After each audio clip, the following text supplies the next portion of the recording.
తమిళ హీరోలకున్న ధైర్యం తెలుగు హీరోలకి లేదా? గత వారం రోజులుగా ఏ మీడియా ఛానల్ చూసినా జల్లికట్టు చర్చ నడుస్తూనే ఉంది.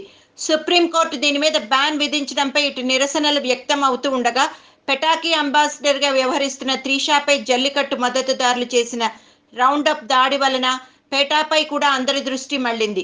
తమిళ హీరోలు, హీరోయిన్లు, దర్శకులు, నిర్మాతలు అని తేడా లేకుండా అందరూ జల్లికట్టుకు సపోర్టుగా స్పీచ్లు ఇస్తున్నారు. అలాగే పేటాని తరిమి కొట్టాలని వాదిస్తున్నారు. జల్లికట్టును అడ్డుకోవడం అంటే తమిళ సంస్కృతిని అంతం చేయడమే అని స్టేట్మెంట్స్ ఇస్తున్నారు. రజనీకాంత్, విజయ్ లాంటి టాప్ హీరోల నుంచి నయనతార, సమంత లాంటి పెద్ద హీరోయిన్లు, మురుగుదాస్ లాంటి అగ్ర దర్శకులు అందరూ జల్లికట్టుకు మద్దతు తెలుపుతున్నారు.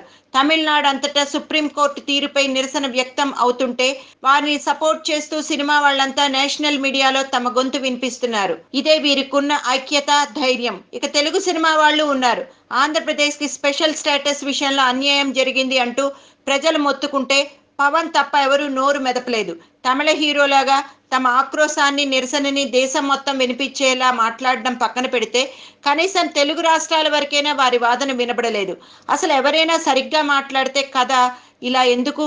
తమిళ ఇండస్ట్రీకి ఉన్న ధైర్యం, ఐక్యత తెలుగు ఇండస్ట్రీలో లేదంటారా అని ఇండస్ట్రీ వర్గాలు అభిప్రాయపడుతున్నారట.